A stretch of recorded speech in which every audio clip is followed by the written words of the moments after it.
Olá pessoal, eu sou o professor Marcelo Roseira e esse é o canal Matemática de Pai para Filho.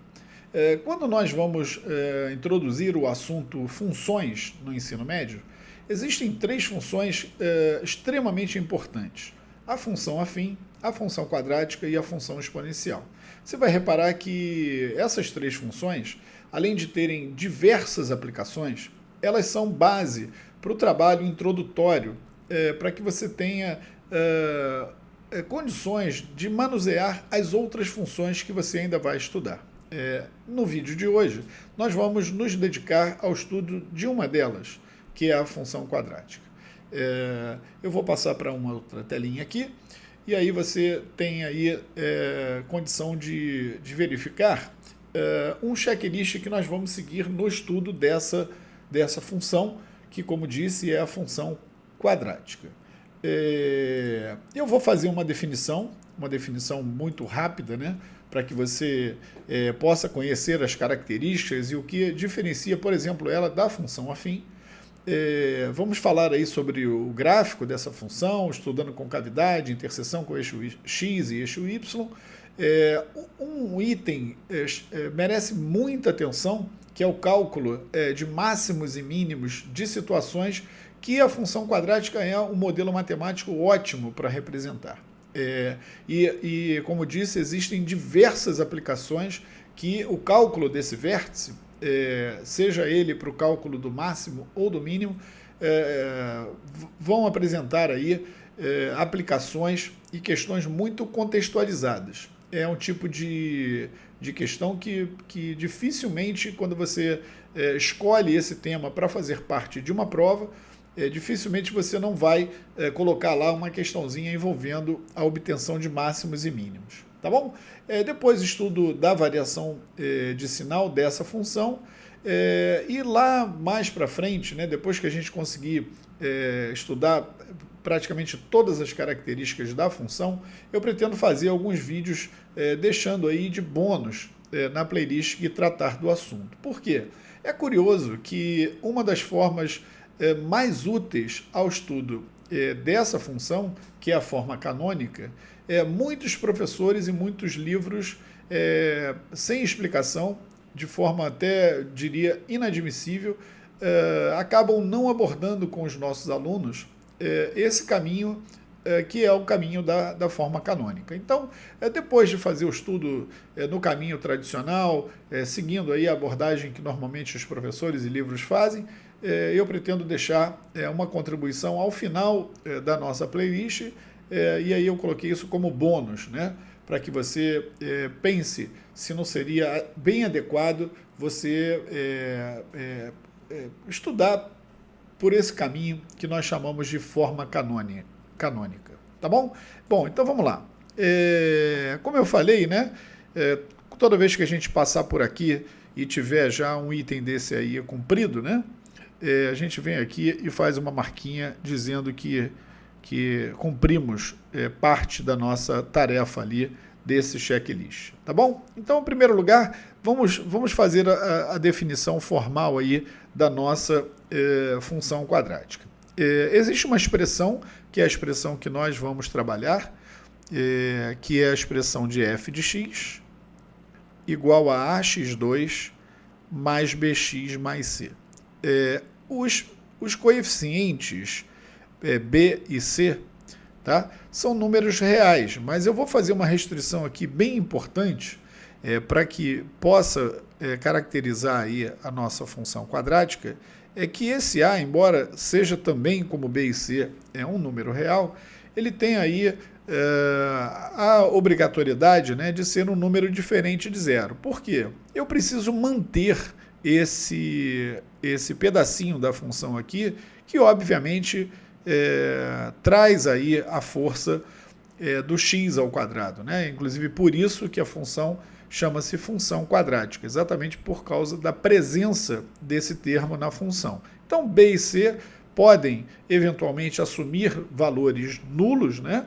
Isso não vai atrapalhar aí a definição da função, entretanto o valor de a de forma alguma. Ou seja, se eu permitir que esse valor de a seja nulo, né, eu teria, obviamente, uma função aqui que, pelas suas características, né, muito mais pareceria uma função afim do que uma função quadrática. Então, eu preciso garantir que o A esteja presente e seja diferente de zero.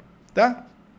Então, como exemplo, né, que eu poderia deixar aqui para você, vamos escrever aqui uma função, por exemplo, a função x² menos 5x mais 6. Uma função bem didática para você poder explorar gráfico, raízes, as características da função e etc. Essa função, né, nós teríamos para ela, né, o a igual a 1, tá? Que é o parâmetro que multiplica ali o x², eu não preciso representar quando eu tenho um coeficiente igual a 1, o valor de b igual a menos 5 e o valor de c, opa, falhou aqui minha caneta, ó, b igual a menos 5 e o c igual a 6. C igual a 6. Tem uma outra função que eu pretendo trabalhar com você também, que também tem características bem interessantes, e tenho até um exercício já guardado para você, que é a função 2x² menos 5x mais 2. Ou seja, nesse caso aí, né, teríamos uma função com a igual a 2, b igual a menos 5, b igual a menos 5 e c igual a 2. Ok?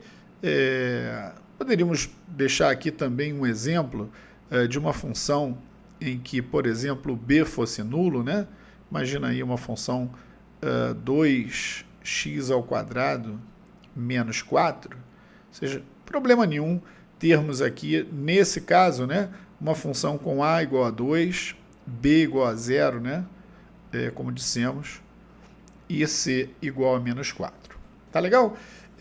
Então, você vai ver que, diferentemente do que ocorre, por exemplo, com a função afim, né, existem situações que, quando você está trabalhando com a função afim, pelas características da função, pela sua equação, o teu conhecimento do gráfico da função, muitas vezes você vai ter diante de você, ou seja, na mesa, um problema a ser resolvido e que o teu sentimento e a tua desconfiança é que o modelo matemático descrito pela função afim seria um bom modelo a você testar ali para verificar se aquela situação se reveste das características que vêm no bojo do estudo da função afim.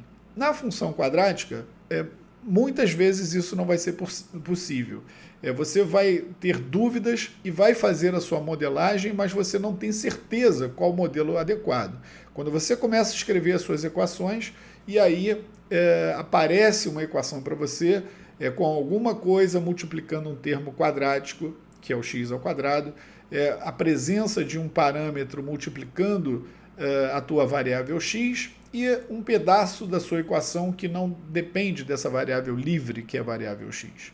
E aí você fala, então a função quadrática é um bom modelo matemático para eu resolver este problema. Tá bom? Então, como disse, diferentemente do que ocorre na função afim, que muitas vezes você já desconfia que ela seja um bom modelo matemático, a função quadrática, muitas vezes você vai ter que sair no braço com o seu problema para chegar à conclusão de que este modelo é o modelo mais adequado. Tá bom? Eu separei para você aqui, até para que a gente possa usar algumas ferramentas, né? Graças a Deus nós temos aí diversas tecnologias hoje à nossa disposição, o que facilita enormemente o uso dessas ferramentas para poder entender especialmente como os gráficos se comportam no momento que você faz ali e provoca variações nesses parâmetros A, B e C. Tá bom? Uma coisa útil, né? Muitos professores recorrem a esse recurso, né? Antes de fazer o gráfico, é fazer uma tabelinha, né? Por exemplo, qual seria a função quadrática mais simples que eu poderia trabalhar? Ou seja, pensa aí no teu parâmetro x, assumindo alguns valores, né? Para você depois colocar isso lá no gráfico. e a sua função y igual a f de x, como, por exemplo, y igual a x ao quadrado. Essa certamente é a função quadrática mais simples que você poderia imaginar e descrever, né? Então, estou representando aqui pela função de x a minha variável y como variável dependente, tá bom? E aí, o que seria natural aqui para você entender esse comportamento gráfico diante de uma função como essa? Colocar alguns valores aqui, por exemplo, do menos 2 até o 2, né? Menos 2, menos 1, passando pela origem, depois o 1, o 2 e assim por diante. Ora, quando você faz essas contas, né?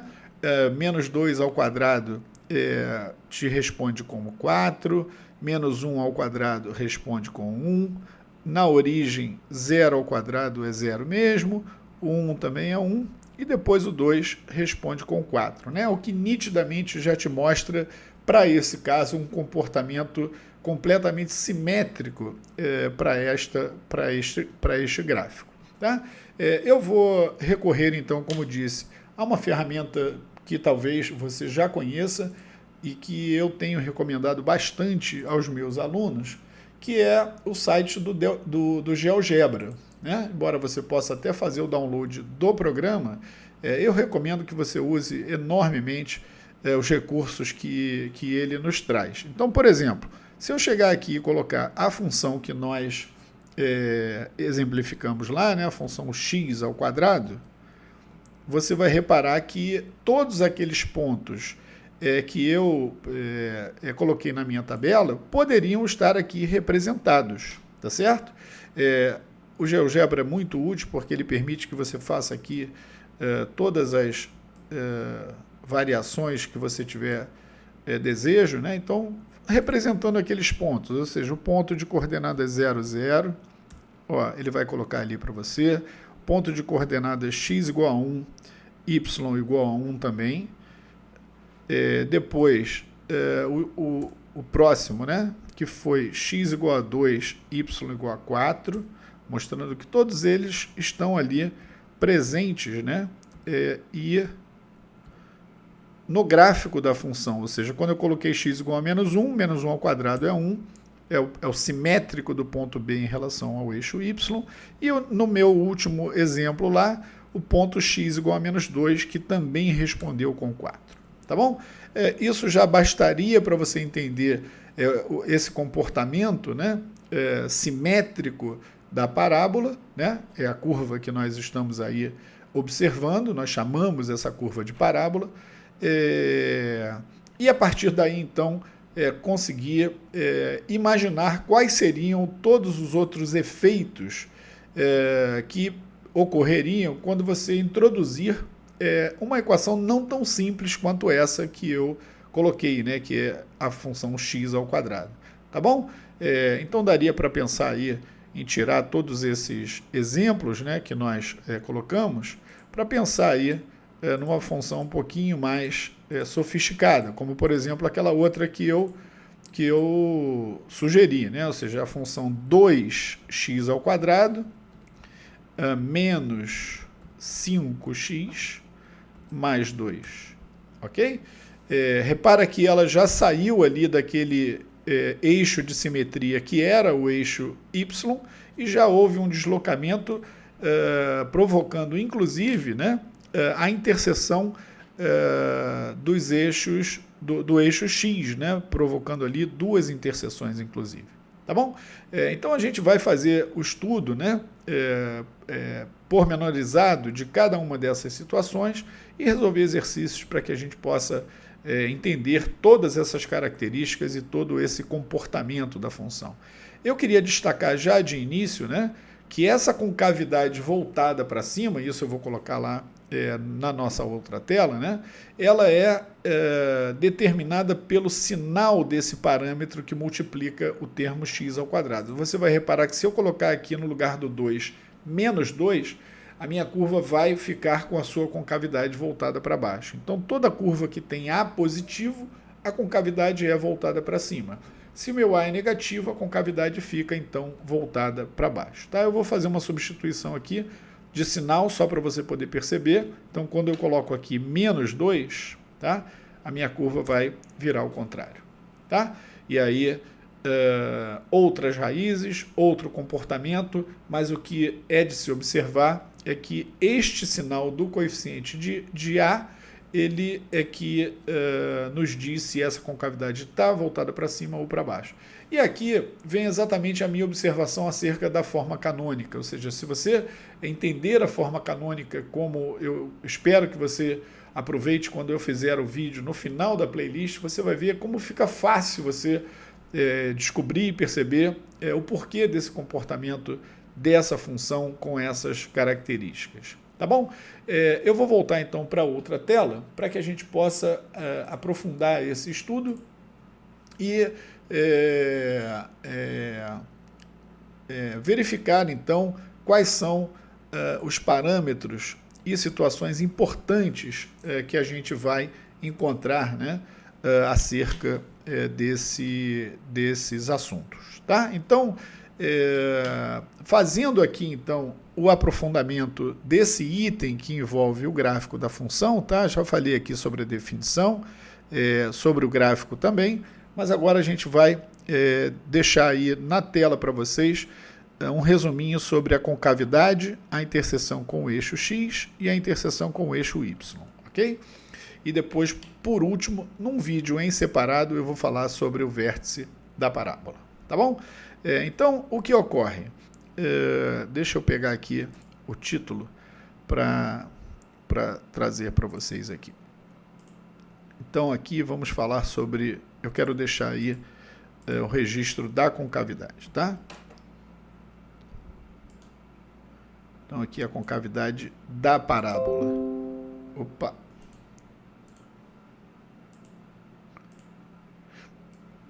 Aqui.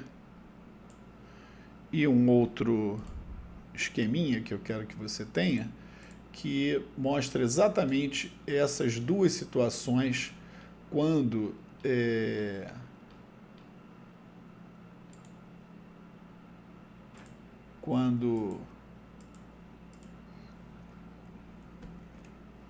o valor, né, desse parâmetro A ele muda. Embora nesse gráfico que eu vou deixar com você já apareça aí fórmulas que nós não vamos trabalhar agora, eu queria deixar aí registrado esse comportamento, né, que você vê no gráfico da esquerda, de uma função quadrática que tem a sua concavidade voltada para cima, tá bom? E um segundo exemplo de uma parábola, né, de uma função quadrática com a concavidade voltada para baixo. Então, esse primeiro caso aqui é o caso de uma parábola que tem A positivo, ok? Esse A positivo, então, me dá essa concavidade voltada para cima. E esse segundo caso, A negativo, concavidade voltada para baixo. Tá bom? Então, em relação à concavidade, é isso que você precisa guardar. Sobre a interseção com o eixo X, tá? Que também é outro ponto importante, eu queria fazer aqui algumas considerações. Tá? Então, aqui. Quando você encontra, né, numa função valores, né, dx, onde o meu gráfico intercepta o eixo X, ou seja, por exemplo, esse ponto aqui e esse ponto aqui, olha, nesse gráfico aqui, à esquerda, nesses dois lugares aqui onde eu acabei de marcar, nesses pontos, você está falando de um X, né, especial. É um X tal que, essa barrinha significa tal que, a minha função f de x assume valor nulo. Ou seja, estamos procurando, né, valores de x onde aquela expressão que representa a minha função quadrática, ou seja, ax2 mais bx mais c, assume o valor nulo, ou seja, onde esses valores aqui, onde você encontra os valores de x que anulam a sua função. Ora, você já sabe, né, que o nome desses valores onde isso acontece, né, nós chamamos de raiz ou zero da função. Tá? Raízes ou zeros da função.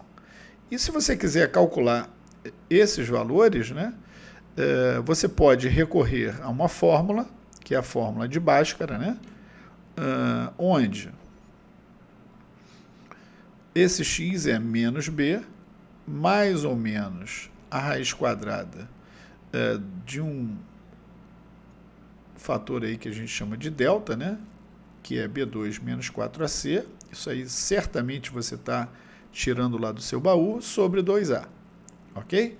Então, dois valores, a priori, né, dois valores que vão te dar aí as raízes dessa função quadrática, ou seja, um valor x1 e um valor x2 que anulam a sua função. Então, por exemplo, né, pegando o caso bem simplesinho que nós colocamos no início dessa nossa conversa, ou seja, se você pegar o valor de f de x igual a x ao quadrado menos 5x mais 6, tá? Você pode fazer todas essas continhas para chegar à conclusão, né, que você tem dois valores, que são os valores de x1 igual a 2 e de x2 igual a 3.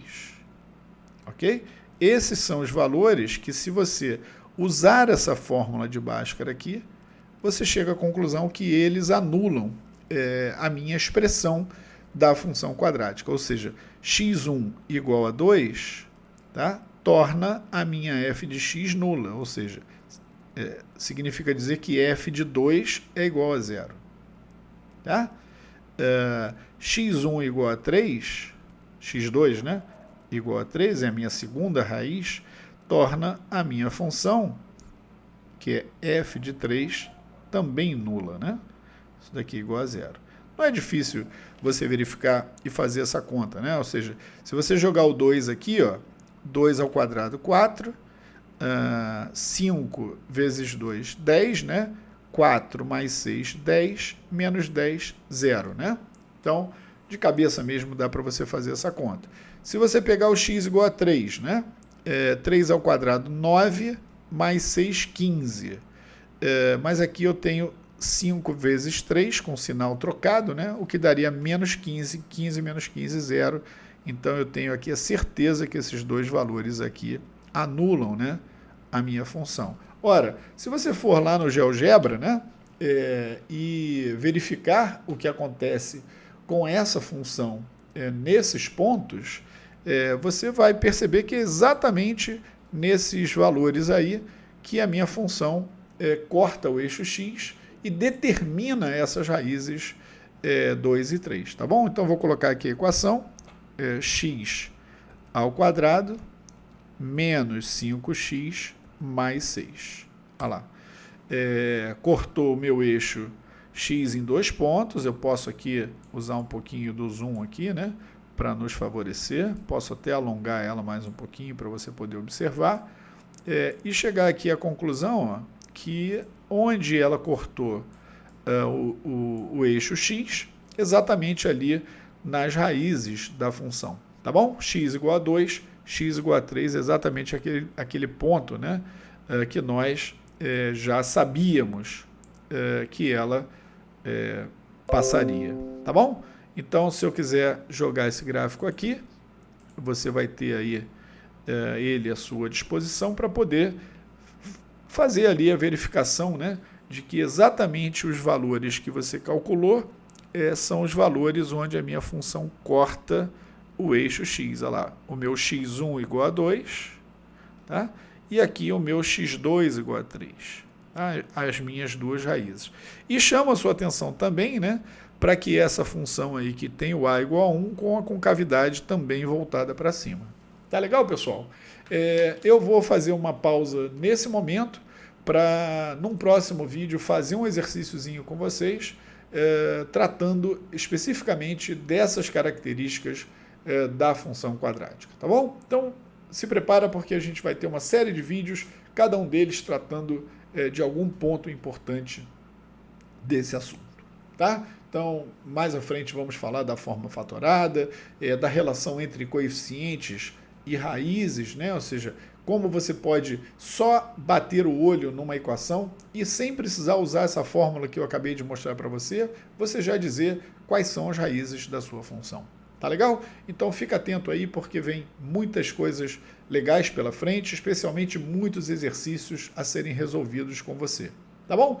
E por último, eu queria dizer que se é a primeira vez que você está passando aqui pelo canal, eu peço a você para você se inscrever, para que você possa ser avisado, né, todas as vezes que nós colocarmos um vídeo novo, ativa lá o sininho para chegar uma notificação para você te dizendo que nós acabamos de publicar algo no nosso canal. E se você conhece alguém que está estudando, que está se preparando para um concurso, esse tipo de questão é questão certa em prova de concurso público. Tá bom? Compartilha aí com teu amigo, com teu colega, aquele que está do seu lado aí te ajudando, e eu teria o maior prazer em ajudá-los. Tá legal? Coloca aí teus comentários aí no nosso canal para que eu possa saber onde você tem tido dificuldade sobre esse assunto ou até mesmo outro assunto que seja do seu interesse, e a gente vai trazer esse assunto a ser tratado aqui no canal para você ter ferramentas nos seus estudos. Tá bom, pessoal? Então, até o próximo vídeo. Um forte abraço a todos e bons estudos. Tchau, tchau.